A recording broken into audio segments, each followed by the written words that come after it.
Welcome to Sports Geek, the podcast built for sports digital and sports business professionals. And now, here's your host who is using Notion AI to help craft these intros, Sean Callanan. Thanks, DJ Joel. I'm Sean Callanan, and welcome to episode 393 of Sports Geek.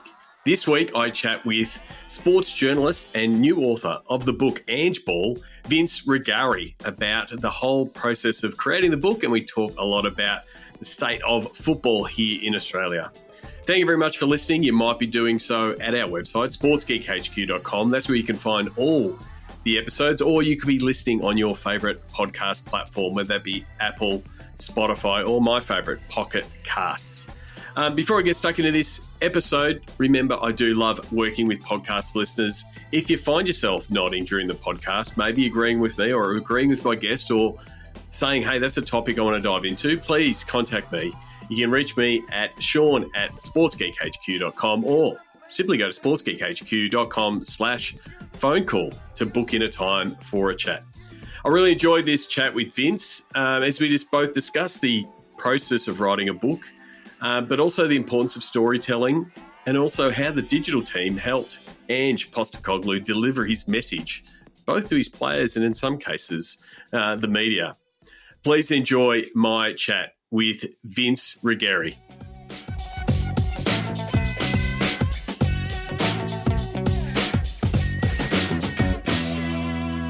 Very happy to welcome Vince Rugari. He's the author of the new book, Angeball, available in all good bookstores. Vince, welcome to the podcast. Hey, mate. How are you? Thank you for having me. Not a problem. We'll get stuck into the book. I've just finished wrapping up on it. Really loved it. But before, I always open up my podcast asking people where they got their start in sports. What about yourself? I always wanted to end up in sport growing up because, I was no good at it, obviously, like most of us who end up on this side of the fence. But I'm trying to figure out a way for me to, be involved. And initially, I studied communication and sports management at university. So back then, I was thinking more along the lines of, can I, be involved in helping run a sport or, be on the more PR or comm side of sport, because I never liked the idea of being a journo who held microphones under the noses of athletes who didn't want to speak. But that's kind of what I ended up doing anyway, because just the way a few things landed opportunity-wise for me during and after uni, and I guess a little bit more my natural skill set, I'm probably more inclined to be a journo and like tell stories and find things out. So the first thing I did really in sports proper was like an internship with Gold Coast United, which was a roller coaster in and of itself. While I was studying at Bond University on the Gold Coast, that club started up. So I worked within their sort of PR department, working closely with the team and the youth team and covering their games. And it was my mentor through that who sort of suggested to me as well. He was like, I think you might be a journo, mate. Your instincts might be more inclined to that. So I accidentally stumbled down that path, and a few moves around the country later, I'm pretty lucky and pretty happy to be writing about football for the Sydney Morning Herald, which has a really strong football heritage, in my opinion, with the great, Mike Cockrell, having written for our paper for so many years. Best paper in Australia, in my opinion, best sports section in Australia, in my opinion. And I'm loving being a part of what we do. It's interesting because a lot of people, when I have given that question, there is people that come from, I wanted to be a sports journo, and they even made to study that in some form, and then they end up on the other side. And that was actually one of my questions, like, have you ever looked on that other side? And some have been pulled across the other side. It was interesting to say you started. Like you said, you're now a journo through and through. Have you had some of those sliding door moments to say, hey, Vince, come club side or league side and sort of run the media ops from that side of the fence? Not really, no. Not to say that it won't happen at some point. Maybe it will. But I don't know. I just I didn't think, back in those, moments when you're trying to decide which path you're going to go down, I didn't think I was equipped for this sort of stuff. But it turns out Maybe I am. Maybe I was wrong about myself. I'd like to ride it out a little bit longer in journalism, get to at least another World Cup or two. But I certainly, bigger picture thinking would be open to really anything down the line. But this works for me right now. So in your 15 years in the world of journalism, it has changed a lot from real print focus to digital. How have you seen that the role of being a sports journalist change? Oh, massively, and kind of in a shorter amount of time than that too. Like I've felt a lot of changes within the last maybe 6 years. The days of sort of going to a press conference and writing up something from it, and if another player does his hamstring, do another article on that. The game's changed a little bit in the sense that it's more about, or at least in organisations like the Sydney Morning Herald, it's more about a subscriber-focused strategy, which means a lot more sort of like bespoke content that people will pay for, which is not necessarily the grist for the mill kind of sports coverage that a lot of people are used to. And I certainly started out with, particularly when I spent 4 years at AAP, and that's pretty much what it is just news, grind. It's definitely changed. Sport has changed too, which has sort of influenced the media and the way we cover sport too, just because, football is a great example. The media market shrunk, and just the way we cover football as a result of that, I think has changed. I used to turn up at matches, when I was starting out, go to the press box and there'd be, at least a Ray Gatt, Dave Davutovic, Tom Smithies, every News Corp masthead used to have a football writer, and none of them really do anymore. And it's kind of a lonely existence, but you can't stop this thing that's happening to worldwide industries, really, not just sport and media, but everything's going through significant change.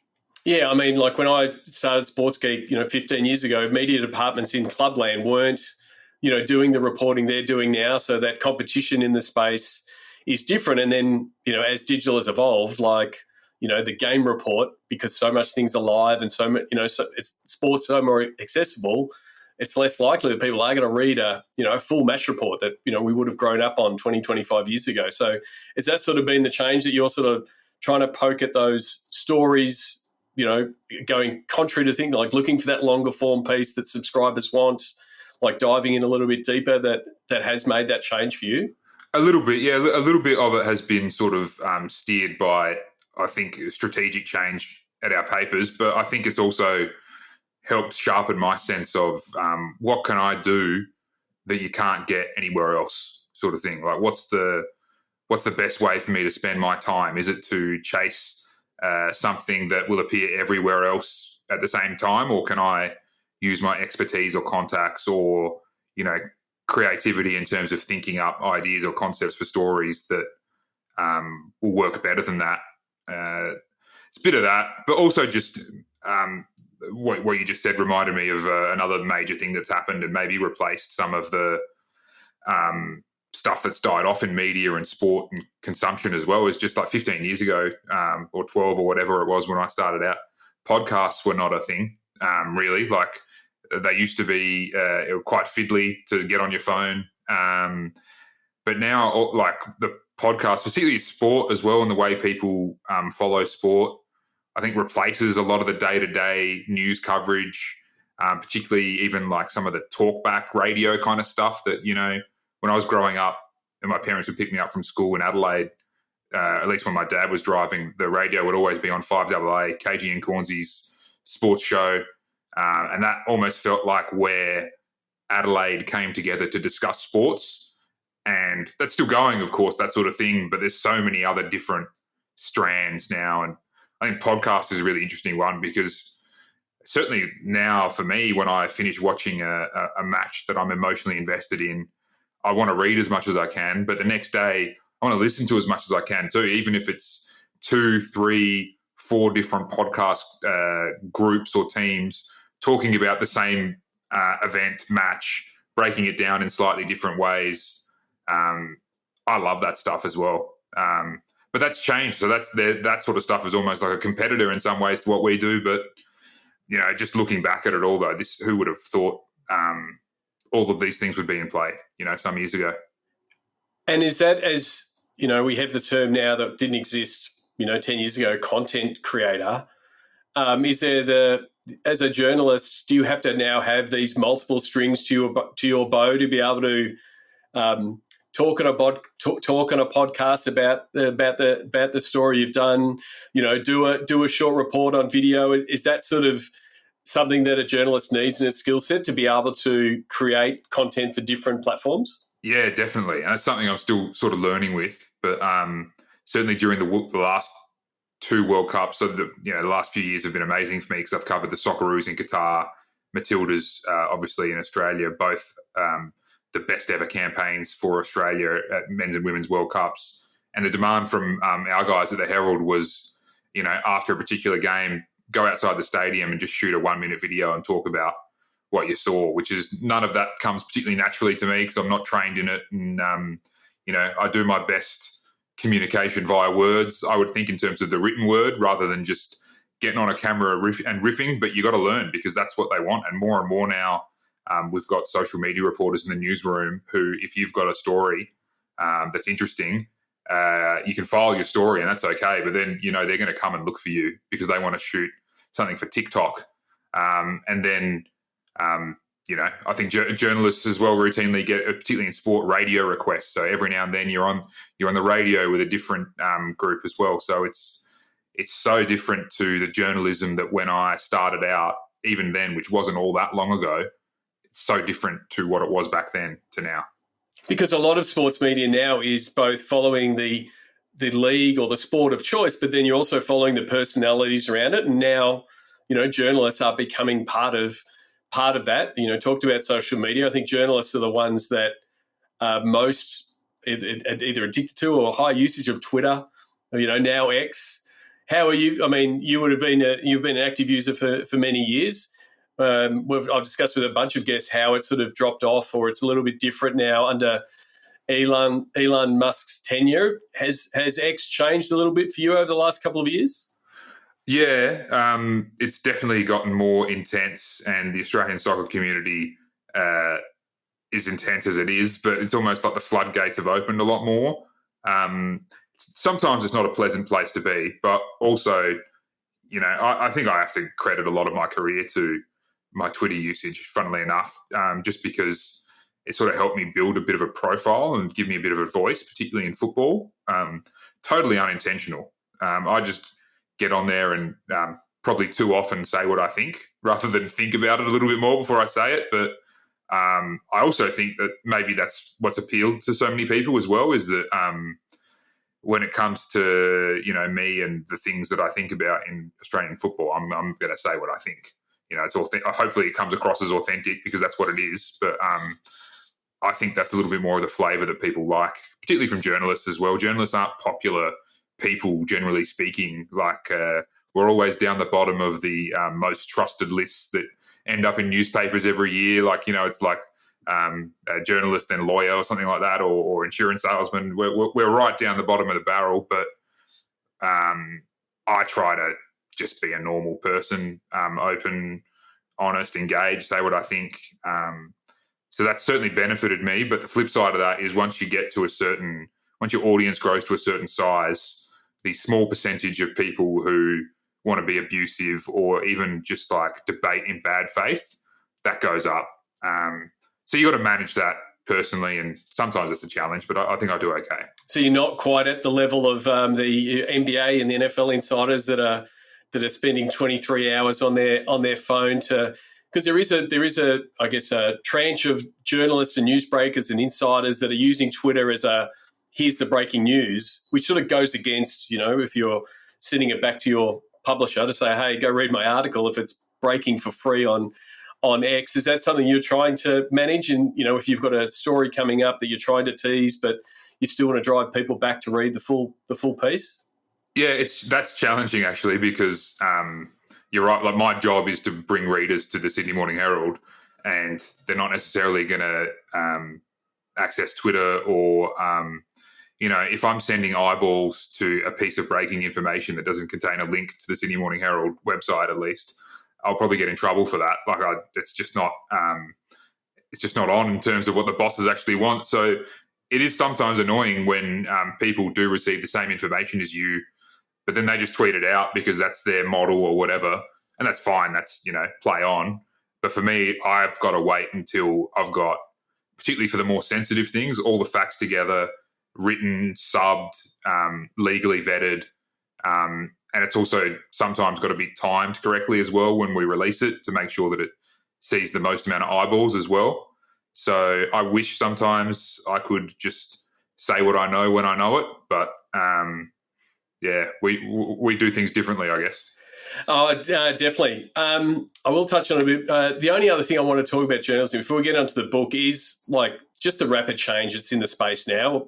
Artificial intelligence is on the rise, and it is one of the reasons that we're getting either more content, whether it's good or bad. Do you have an opinion on what AI will do or could do, or how it could impact you?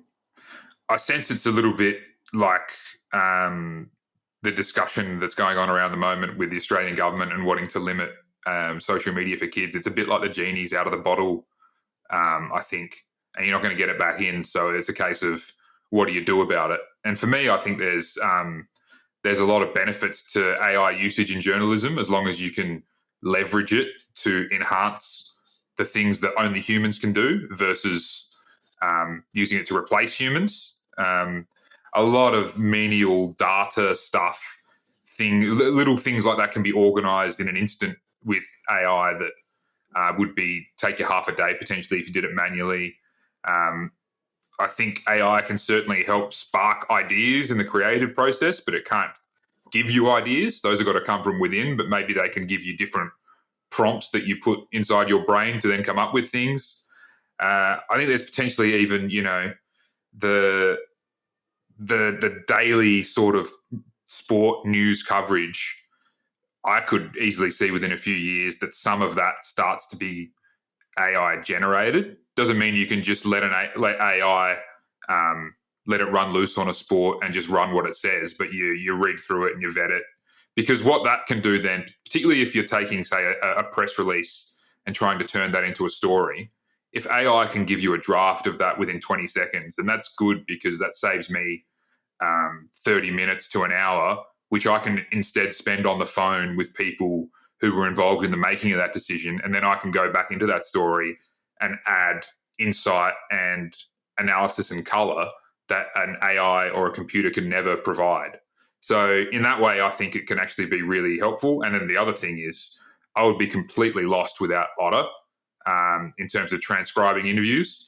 I cannot wait for the day that that stuff gets to the point where I don't have to go through the transcript to fix up all the little errors that it picks up with accents and that sort of thing, because there's a great example of how technology has saved me literally hours upon hours. I mean, there's no way I could have written this book that we're about to talk about if I didn't have an Otter premium service where I could just put in all these hours of interviews and get rough transcripts back, because that would take me almost as long as it took me to write the book to go through, type it out, and that sort of thing. So I'm optimistic and keen in terms of AI and journalism and how it can be used. Maybe, though, I do worry about some of the people who run some of the big companies, and if they think of it in terms of dollar signs rather than using it as a tool to enhance what your people do. Yeah, most definitely. I mean, I that use case you just said then, I had a 30-minute video. There was a full training video that I'd watched 3 years ago, but I just wanted to recap all the key notes. And I just literally said, give me the transcript. And then I said, can you please redo this transcript into a nice one-pager that tells me all the key things? And one, it was a great way to refresh. And it's that piece of, as a tool for the right people, you can get more done or get more depth. That's where I guess the big benefit is. Yeah, I agree with you. If people are just seeing here's a cost-saving mechanism and we can replace inches of columns, that's not going to do the job. But if you've got a large data set and you say, hey, I want to know what was the most important part of the game or whatever, and it can come back and give you those insights and you can dive in, that's the bit. It would be advantageous. And, yeah, it was going to be one of my questions about the book. So we'll get onto the book. The book is Angeball, published by Hatchet, available on all platforms. I've actually been listening to the last of it on Audible. How did you find the process? Yeah, really challenging, to be honest, but in a good way. I only had 4 months effectively to write the first manuscript, from the day after the Women's World Cup final last year, which was August 21. The opportunity had been lined up before then, but I didn't have capacity to start thinking about it, especially with the Matildas doing what they did at that tournament. I needed to focus fully on that. But then literally the next day, I started thinking, and that was so the end of August I submitted the first manuscript on my birthday, which is January 12. So 4 and a bit months. I took it all on leave. I had leave logged, which I was able to take. I've got a fairly one-track mind. I'm 100% on whatever the thing is that I'm doing. So I needed to make sure I had nothing on my plate to tackle this, particularly in that time frame.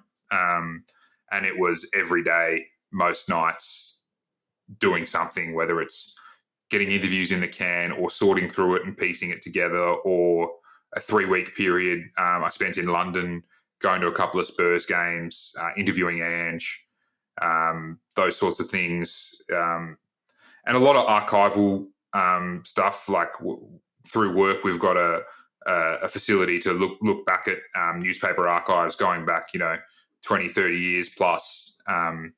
So to be able to look at that sort of stuff and read about, what was written when Ange was coaching South Melbourne, Brisbane Roar, the Socceroos, Melbourne Victory, I think definitely enhanced the book I was able to write in the end and helped me think about it in different ways. Geez, it was hard yakka though. Yeah, I've had a few mates that have put their hand up to write a book, and yeah, they sort of talk about it, sort of going into a cave and, hey guys, you're not going to see me for 2 or 3 months. I'm just going into this dark room with a little light. And I'm going to keep tapping away on this keyboard, chipping away, just on the task itself. I was here in this. Yeah, I was here in this room at this desk, by the way, just writing it out. And also the main other location was on our balcony. We have a hammock, like a hammock on a stand sort of thing. And we're talking last year, September, October, November, December, hotter months. So there were some days I was in this dark room with most of these lights off, just ferreting away. Other days were spent on a hammock. So some days weren't too bad. Part of the book that I like, I was lucky enough to be working with the FFA around the time that Ange was there, and so it sort of brought back some memories of when David Gallup was recruiting him, and that Asian Cup run, which was a big part of his legacy, with the Socceroos. But the bit that I did like was the fact that you got access to a bunch of documentary footage that didn't happen, from Richard Bayliss and Ben Coonan. Richard's been on the podcast before. How much was that like just finding gold as you were going through your research? Oh, that was, I'm not sure I would have been able to write the book without what those guys provided. So obviously most people who watch football would know Richard Bayliss from his presenting on Fox and Optus, and Benny Coonan is one of the most underrated gems in Australian football, in my opinion. Like, anyone who knows him knows he's an absolute legend.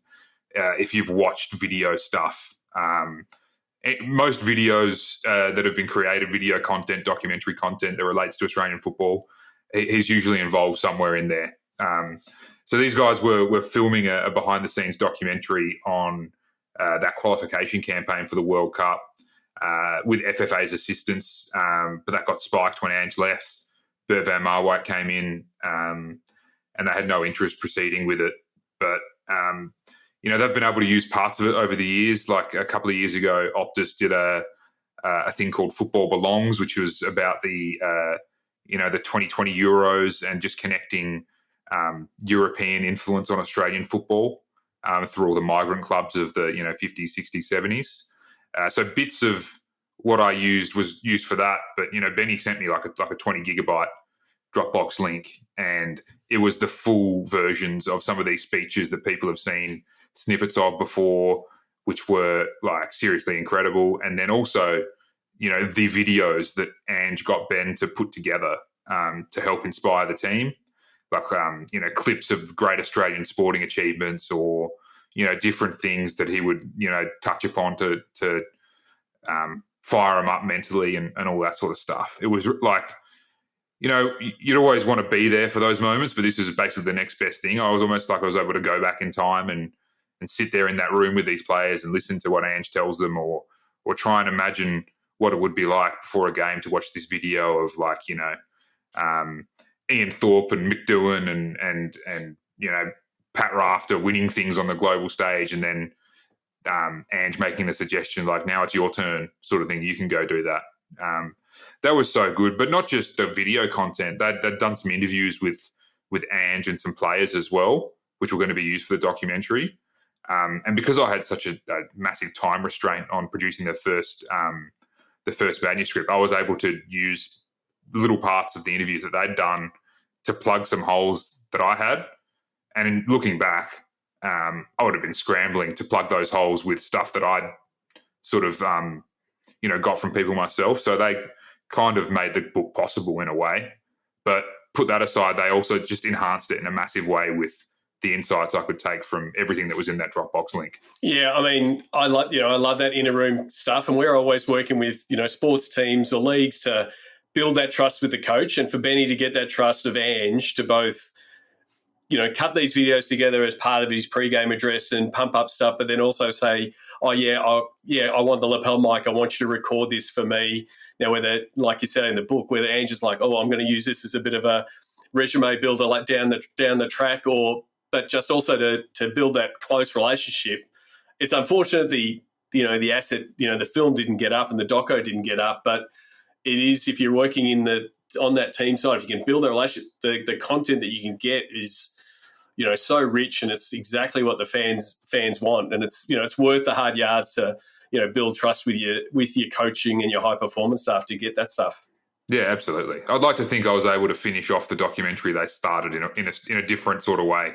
In the end, I imagine there would have been some crossover with bits of what I did and what they were working on. So if they couldn't do it, I was happy to take the ball and run with it. So the book has been out for, I think, about a week or so as we're recording this. What's been the response so far to the book been so far? Pretty positive, mate. It's been a weird experience for me, like seeing it on shelves and like knowing that people are slowly getting through it in their own time. But no, I haven't had any negative feedback so far. A lot of people enjoying it, as I did writing it, to be honest, because it's an enjoyable journey that Ange has gone on over the years. So much of his journey is the journey of Australian football, in my opinion. And he's just such an inspiring figure, and his football is so absorbing that, I found in a lot of the discussions I had with people I interviewed for it, they would just go on and on, because we're talking about some of the best times in these people's lives, be they players or fellow assistant coaches and all that sort of stuff. So I'm hoping that sort of comes through in the text a little bit, how much joy and passion and all that not only I put into it, putting it together, but also these people, imparted on me, and then it was my job to put the jigsaw together, really. But most people seem to be enjoying it, which is good, and probably, as I hoped as well, taking a little bit of a bittersweet sort of flavour away from it at the end, because, as a country, we lost Ange. We had his influence here on the game, and maybe it was inevitable that he was always going to leave and go on to bigger and better things overseas. But at the moment, it's definitely a little bit like, yeah, it's great that you're doing that over there, mate, but like, geez, we miss you. We miss, like, what would you do with this situation, or what would your advice be on this team right now? And it's a pretty sad sort of story, really, his exit from Australian sport, but it's one that had to be told. No, most definitely. And I think the piece that I enjoyed about the book is, like, I consider myself as like a mainstream football fan. Like, I'm the one that does tune in for the Socceroos and the Matildas, or keeps an eye on the A-League, but I'm not in the full, like we talked about before, soccer Twitter. And so you filled some of those gaps because, Ange's story has had those mainstream spikes when everyone is following him and knows what's happening. But it's, the NSL days and, the early Brisbane Roar days and those kind of things, a lot of mainstream sports fans, don't know about, because they only know those peaks around the Socceroos, and now following, with Tottenham. Yeah, I mean, I'd like to think most people know, or at least remember, the 36-match unbeaten streak he had with Brisbane Roar. Like, looking at his whole journey, I was too young to remember anything from South Melbourne. I was in high school / early university when he was the national youth coach for Australia. So I wasn't really paying attention to what with all due respect, Ange, what Australia's under 20s and under 17s were doing at that point. I was, doing teenager things. But I distinctly and vividly remember his Brisbane Roar team, and I remember the 36-match unbeaten streak and just the way that Australian sports slowly were like, week by week, like, oh, wow, are they going to, well, they've broken this record. Now can they break this record? And when they got to the Eastern Suburbs Roosters record, it felt like the entire country was watching him, which is so rare for the A-League. So going back there was amazing. But you're right, there's so many little bits that probably slip between the cracks for most people who only know, as you say, the high peaks. But the good thing for me is, I was able to mine that stuff because there's just absolute gold everywhere on his journey, including, his very first coaching job, which was, I don't think has ever really been written about before, which was the Western Suburbs Soccer Club.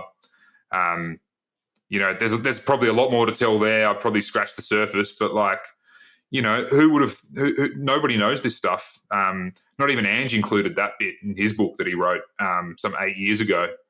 So, yeah, there's just so many great stories to tell all along his career and life. And so you sort of talked about Ange's sort of philosophy and his want for, Australian football to succeed.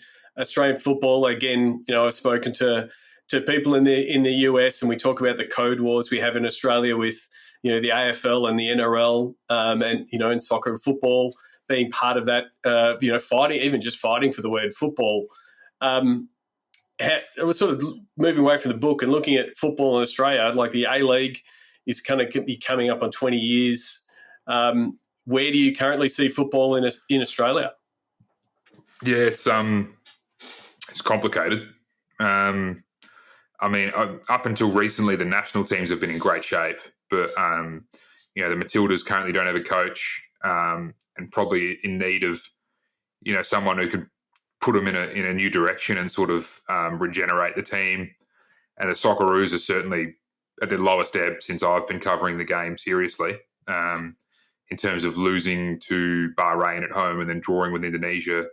It's two sort of unacceptable results. So that used to be the thing that, at least in football, we could say, well, at least the national teams are killing it, but there's some big questions and issues there for Football Australia to work through. The A-League is, I don't think it's been too much lower as a commercial product, which is interesting to me because as someone who watches most games every week, or at least the men's competition that is, the product's fine. The product's always been fine, to be honest. The football itself is good and getting better because Australia is producing better young players who are, slowly starting to filter through in Europe at higher numbers. And importantly, for the clubs in the A-League who are struggling financially at the moment, it looks like those clubs have figured out how to play the transfer market and turn a talented 17, 18-year-old into 500 grand or $1 million or plus, 2, 3. I still think Australian talent is underrated globally in the transfer market. So if they can continue to do that and achieve a sustainability for the A-League just through player sales, I think the A-League will be okay. I think also maybe we should probably think about football a little bit differently in Australia, like not so much on the same terms as the other football codes as we always have. We'll always try and compare football to the AFL and the NRL and can we catch up? I don't think that's ever going to happen. So what we should probably be thinking about in football is think about it more like cricket. In terms of cricket is hands down, nobody could argue, one of our national sports, one of our biggest passions. But no one watches the Sheffield Shield. And no one watches the Big Bash League, certainly at least in terms of the numbers they used to some 10 years ago. And yet we don't think of ourselves as a lesser cricket nation because of those things. There's other aspects to the sport which we've, seen and recognised as proving that sport is important to our national character. And I don't think there's anything more Australian really than taking your kid to a game of football on a Saturday or Sunday morning, or, certainly these days, going with your friends to the pub to watch the Matildas, or take the Socceroos during the World Cup, thousands of people cramming into Federation Square at an ungodly hour. They're not doing that because they don't care. They're doing it because they care. We just need to certainly, and I'm talking almost as a football person on behalf of the people in our sport who we are often debating these things on social media with, maybe we should forget about the A-League trying to match the big competitions here and think more holistically about our whole sport. If the A-League can just be good and produce players and keep the lights on, that's fine, I think. Hopefully, incrementally, it can grow over time as more young Australians, grow up, get their own disposable income and make their own decisions on how they spend on sport consumption. That'll hopefully take care of itself as time goes on. But until then, focus on the fundamentals and also focus on the issues as well. Coming back to what I mentioned before about the national teams, I think Football Australia have got a huge challenge in front of them from a more technical standpoint to make sure that the Matildas and the Socceroos are addressing the problems that are occurring on the field. Because if that doesn't happen, and firmly, pretty soon the business of Football Australia will suffer as well. So there's a fair bit there, but I just reckon we are a football nation. It just depends on how you think about it. And if your measuring stick is the A-League, that's probably the wrong way of looking at it. But if you look at the millions who play and millions who consume football, just not necessarily the domestic league, I think, that's proven. I mean, I think one of the things I think there is similarities between football and basketball. They've both got big participation bases. They've both got a local league that isn't the top league, like the NBA is the top league, the Premier League, the Serie A, like they're the top leagues. But then there's this ability for you to have thriving national teams, having people, and I think the NBL's done a great job in revitalising their product to fans in making it something that you want to entertain. That I think is sitting there for the A-League and the teams, and there's a bunch of teams that are doing an amazing job and filling stadiums. But I think like that's a more like for like comparison, because both the AFL and NRL, their top league is the top league in the world because it's only a sport really played here. So I agree. There is a lot of looking over the fence and what other people are doing.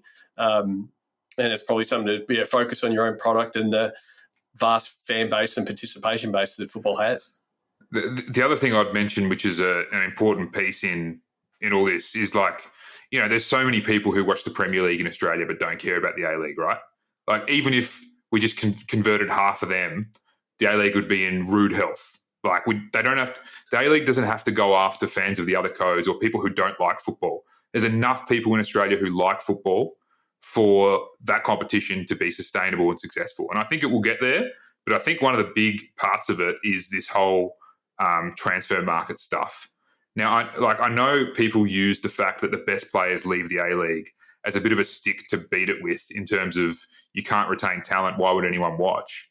Well, there's like 200 leagues around the world which are effectively feeder leagues to the top five, and people tend to follow those teams. It's about connection with club and community, in my opinion. And then it's also about creating relevance in the global sphere in terms of player sales. So the more players like Nestor Irankunda who come out of the A-League and go and play for teams like Bayern Munich and make people in Europe stand up and take notice, the more relevant the A-League will feel in global terms, because then people will start to think, hang on, there's something going on down there. Maybe we should keep more of an eye on the A-League because they've produced this player who's gone to this big league and this player who's gone here, and the Socceroos are doing this and the Matildas are doing that, so they must be getting something right. I think that's really important to make people, I think they realise this, but maybe, reinforce it a lot stronger, is that the A-League is part of this big thing, global football. And that's good. We should be that and be that to the best we can, because that's the way to make people who care about the Premier League care about the A-League, I think. And is that something, again, I mean, you're pretty much laying it out, but like, is that something that you as a storyteller is looking for to continue? Because, again, Australians love seeing Australians do well overseas and following those players as they're rising up the ranks and performing. And like you said, where people are now cheering on Ange and what he's doing, with Tottenham. Is that connection piece, and rather than having the glass half empty, they're leaving our league, it's not worth staying, when we should be celebrating them leaving the league because of skill development, player development. That's why they're being recruited, and sort of, the storyteller in you says, hey, I want to tell more of these stories of these young male and female footballers doing well on the global stage. 100%. I think that's the ideal. For me, if you want to map out, like, selfishly, a journalistic perspective, a perfect career for an Australian football, for me, when I'm trying to tell people good stories, it's a young kid who's grown up going to watch his local team, massive fan of them, idolises the players, joins the youth team, graduates into the senior team, stars in the A-League, gets sold, brings that club, a few $1 million as a sort of repayment for the development and just the loyalty, makes 1 or 2 steps in Europe, makes it to a big league, plays for the Socceroos or Matildas at a World Cup and does, some nice things on the international stage, and then come home. When that player comes back to Australia, they bring all the stuff they've learned overseas with them, and they come home a hero as well. So that almost becomes a good young player. They always talk about the Irankunda types in particular as the sort of holy grail. You don't need to spend millions on a marquee player. If you can get someone who comes from that area and stars and goes on to the next level. Like, in his last season for Adelaide United, Nestor Irankunda was bringing people to games in a way that the marquee does, if not even better. He was a massive talking point in Adelaide. And imagine that player going through their career and then coming back at the end of it, and finishing their career at that club. Think about all the stories within that. That's such a rich journey. You know what I mean? That's a textbook. That's what we want our players to do for the benefit of the game and the teams they play for. But it's also, that's beautiful. What a lovely story that is. And every step of the way, there's different things to be able to tell people and angles of it to bring people. And let's just get as many of those as we possibly can as a game, I think. Because the more who go overseas, the more opportunities there are for players beneath them. And we're producing a lot of them. We got like 2 million participants in this country, but only 12 teams in the A-League who are Australian, 13 now with Auckland FC. That's not many roster spots. So I'm more of the opinion these days of bring them through, let them shine, and get them out of here. Bring in the money, and then do the next one. And just keep pumping them out, because the more that are across Europe as well, they'll elevate the national teams, and everything they do will elevate our reputation internationally. It's a holistic thing, but that's what we got to do more of in football. Well, Vince, earlier, I appreciate you coming on, and thank you very much for the book. I really enjoyed it. I want to get to the Sports Geek closing 5. Do you remember the first sports event you ever attended? I think I do. It would have been either a Grand Prix in Adelaide back in the day when they had it, or I don't know if I actually went. I think I did, but I'm not certain. So the other one would be, and this is a little bit shameful to admit as a passionate Port Adelaide fan, but probably an Adelaide Crows game before 1997, because my family lives in that part of Adelaide, and my uncle played resis in the SANFL for the Port Magpies. But we got knocked back in 1990, whatever it was, when we tried to join the VFL or the AFL. And until Port came in, my dad, and therefore me, followed the Crows for a little bit. But I tell you what, showdown number 1 of 1997, we were back in the black and white, mate, and we were passionately hating the Crows, as we do to this day. Very, very good, very good. You would have been at a lot of sports events in your time, and also a lot of media rooms. Do you have a favourite food or a go-to food at a sports event?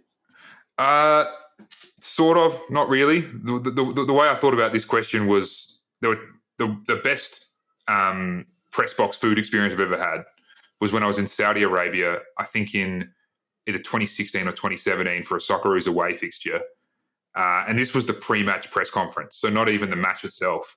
But I've never seen a spread of incredible, intricate, tiny little desserts, the kind of things you'd expect to receive at a fine dining restaurant for your petit fours, or even like a Peter Gilmore dessert type thing. Just crazy, like a massive table with all this stuff piled up high. And I'm just like, who is this for? There's like 10 of us. Absolutely insane. I've never seen anything like that. But in terms of more regular food at a sporting event, I'm not a big one for eating food at sporting events, to be honest, because particularly ones I'm at as a fan, I get quite nervous. I don't like eating in that situation. But the Women's World Cup last year, and I don't know if they sold this in the stands at Accor Stadium, but they certainly did in the press area. There was a cheeseburger there that I still think about. Like, whenever I talk to people about how good covering the World Cup was, my mind very quickly turns to probably after the France penalty shootout. Yeah, but bloody hell, how good were the burgers at Accor? They were unreal. That was so good. Just like nothing fancy about it. Just good ingredients in a foil thing. That's what you want. Terrific. What's the first app you open in the morning? Unfortunately, it's Twitter or X. It's just where stuff happens. It's where most people who don't have my contact details try to reach me, which can sometimes happen overnight, particularly, with Europe and the time difference. And it's also just where, it's like the dashboard for Australian football, unfortunately. We should probably try and change that.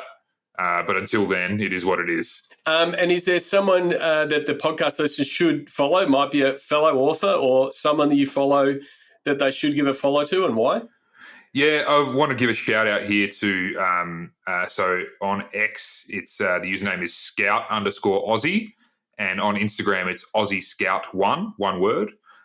So this is, I won't reveal their identity because I've been asked not to, but a person who basically keeps track of, good young Australian players. So if anyone's interested in the stuff I just spoke about in terms of following the journeys of your next Irankunda types or whatever, this is the guy to follow. He's tracking them from when they're playing in youth teams for A-League clubs and youth international football, but also talking about bigger picture stuff around the game and how we play it and the structure and the tactics and the analysis stuff.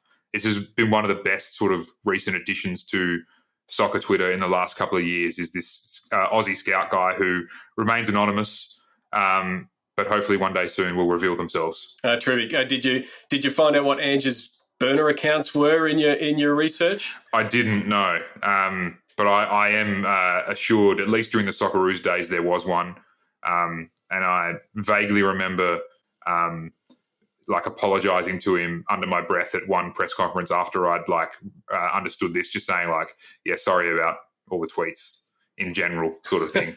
I think he had a bit of a chuckle and moved on pretty quickly. Last one, we may have spoiled the result, but I always ask people what social media platform is your MVP. Is it begrudgingly X, or is there another one that is a riser for you? Begrudgingly X, but there is a riser. I think for me personally, Reddit. Okay. You almost can't get a good Google search result these days without putting Reddit in with your search query, and you shouldn't always trust the accounts of random individuals on the internet. But it just seems to me, particularly for the kind of stuff that I'm into and, like football, but also the shows and movies that I really like, and I like to dive into, everything about them. It looks like there's some good communities building on Reddit. I don't quite understand the upvote, downvote thing, but just as a person who's reading and trying to get information and sort of give some good nutrition to my brain to make me think about certainly football things in a different way and branch my horizons, I find Reddit an increasing go-to. And hopefully at some point soon it knocks off X, because that place is, yeah. I mean, Reddit has definitely replaced all of those clunky bulletin board and fan forums and, that collective voice. You can still fall down a really big conspiracy hole or something that's completely wrong that a lot of people get into. But, it is a place for a vibrant discussion, especially if you get to a subreddit that is really, really active. Lastly, if people are listening to the podcast and want to ask a question about the book or want to reach out, what's the best platform to do so? Unfortunately, X. Yeah. No, I'm at Vince Rugari there. I think also the same on Instagram. My email is also in my bio on X as well. But I'm happy to, if anyone wants to know more about the book process or literally anything to do with Australian football, just mention me on Twitter. I usually try and respond, and I play nice generally. Well, thank you very much, Vince, for coming on the podcast. All the best with the book. You're out there giving it the promotion, but I think it does a lot of it. You'll get a lot of word of mouth promotion. You will, definitely, from me. So thanks again for coming on the podcast. Nah, my pleasure, mate. Thank you so much for having me. Cheers. Looking to help your digital or sponsorship team? Book in for a Pick My Brain session with Sean Callanan to help your team level up. Book now at sportsgeekhq.com/pickmybrain. Thanks again to Vince. You can connect with him on LinkedIn, but also follow him on X, or as we said, Twitter, Vince Rugari, Vince Rugari. All the show notes, all the links to things we discussed and links to the book Angeball. You can find that at sportsgeekhq.com/393. Just lastly, it was, again, so good to hear the work of Ben Coonan, who was working as a video producer at the time, saw the light of day in this book. And for me, it's so vital to, one, get your video producers in the inner sanctum, get them to develop trust with the coach like Ange Postecoglou or your local coach, so those things can be captured. And then the second thing is work on ways to make sure they see the light of day. More of this information, more of these stories, more of this content deepens fandom. And so it's a shame that that video project with Benny and Richard didn't get off the ground, but it's great that Vince's book gets to carry some of that content.